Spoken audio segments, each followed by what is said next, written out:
Heart attack అలాంటి situations వచ్చినప్పుడు చాలామంది అన్ఫార్చునేట్లీ ఒక్కరమే ఉండొచ్చు. సో ఇమ్మీడియట్గా మీరు అంబులెన్స్కి కాల్ చేసే పరిస్థితి ఇవన్నీ ఉండకపోవచ్చు. సో ఫస్ట్ 4 మినిట్స్ చాలా క్రూషియల్. సో ఆల్మోస్ట్ మీరు ఆ టైంలో గట్టిగా ఇలా ట్యాప్ చేసుకోండి, గట్టిగా ట్యాప్ చేసుకోండి. ఇది ఒక రకంగా సెల్ఫ్ మినీ సిపిఆర్గా పనిచేస్తుంది. దానివల్ల మళ్ళీ మీ హార్ట్ బీట్ ఏదైతే ఆగిపోతుందో దానికి మళ్ళీ స్టిమ్యులేషన్స్ వచ్చి మళ్ళీ అది పంపింగ్ అనేది రీస్టార్ట్ చేసుకుంటుంది. మనం సిపిఆర్ చేయడం మనందరికీ తెలుసు కదా.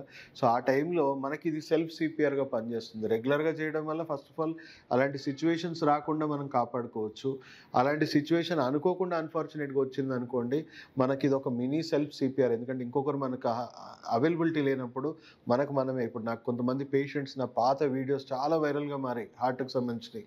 సో పాటించిన వాళ్ళు ఎంతోమంది మా హాస్పిటల్కి కాల్ చేసి వాళ్ళు మమ్మల్ని థ్యాంక్ చేయడం, ఫీడ్బ్యాక్ ఇవ్వడం అనేది జరిగింది. ఓల్డ్ ఏజ్ అతనికి ఇంట్లో సడన్గా హార్ట్ అటాక్ వచ్చింది.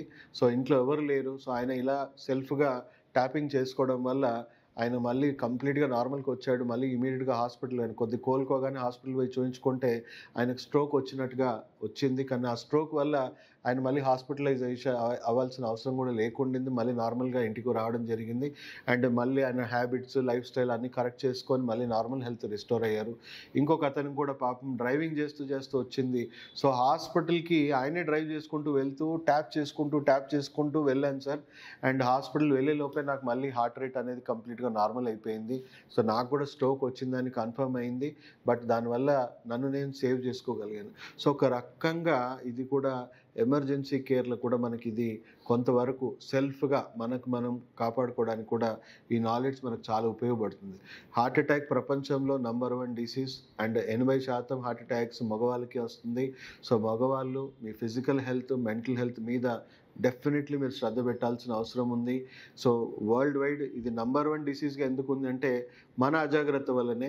సో మనం ఈ నాలెడ్జ్ పెంచుకొని మనల్ని మనం కాపాడుకోండి. ఎందుకంటే వంశపారంపర్యంగా మీ పేరెంట్స్కి ఎవరికైనా హార్ట్ అటాక్ వచ్చిందంటే మీకు ఎక్కువ వచ్చే అవకాశం ఉంది. సో మీరు ఇంకా ఎక్కువగా అప్రమత్తంగా ఉండాలి, ఎక్కువ ప్రొయాక్టివ్నెస్ ఉండాలి. వచ్చాక చేతులు గాలాక ఆకులు పట్టుకొని ఏం లాభం లేదు. ఎందుకంటే heart attack is a silent killer. మీరు కోలుకునే లేపు మీరు మీ ప్రాణాలతో ఉండకపోవచ్చు. సో దయచేసి ఈ వీడియోలో ఉన్న ఎలిమెంట్స్ ప్రతి ఒక్కరికి కూడా ఈ నాలెడ్జ్ మీరు పాస్ ఆన్ చేయండి. ఈ నాలెడ్జ్ స్కిల్ని ప్రతి ఒక్కరికి అప్గ్రేడ్ చేయండి. వాళ్ళని డిఫెండ్ చేసుకునే శక్తిని, అవకాశాన్ని, నాలెడ్జ్ని మనం షేర్ చేయండి.